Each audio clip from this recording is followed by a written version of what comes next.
இங்கே பாருங்க.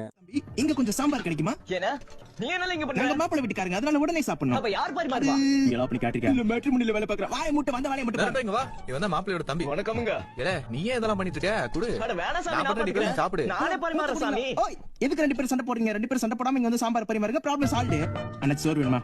வேண்டாம். அட கொஞ்சம் மோர் ஊத்தி அடிங்க. வேணாம்டா. அட கொஞ்சம் தயிர் வச்சு பரட்டி. எம்ல அதான் வேணாம்னு சொல்லுதுல.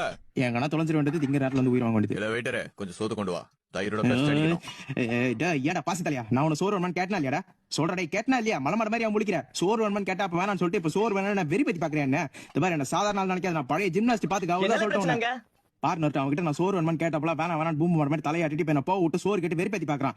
டேய் சேர்த்தா போனா போது கலதைய பக்கத்து இருக்காரன் பாவம் பார்த்தோம்னா இவன் கொஞ்சம் சோறு. ரொம்ப பச்சா பக்கத்துல புடிந்திடல. அட விடுப்பா. பாசி தலையா உன்ன யாரா முதல்ல என் கூப்பிட்டா தெரிஞ்ச இடத்துக்கு வழி மாதிரி போறோம். நீ சோறு சட்டியை கொடு, நீ போ. வேணும்னு கேட்டா வேணாம்னு சொல்றேன். என்ன பார்த்தா நான் லூஸ் மாதிரி தெரியுதா? அண்ணே சோறு. வேணாம்டா எனக்கு சோறே அது வேணாம். எப்படிடா நீ சோறு வேணாம்னு சொல்லுவ? பாசி தலை மொத்த சட்டு சோத்தி நீ சாப்பிட்டு முடிக்கிற போறதுக்குள்ள நீ வெட்டிங் கார்டை காட்டுற மோவன என்ன ஒண்ணு அவ்வளவுதான்.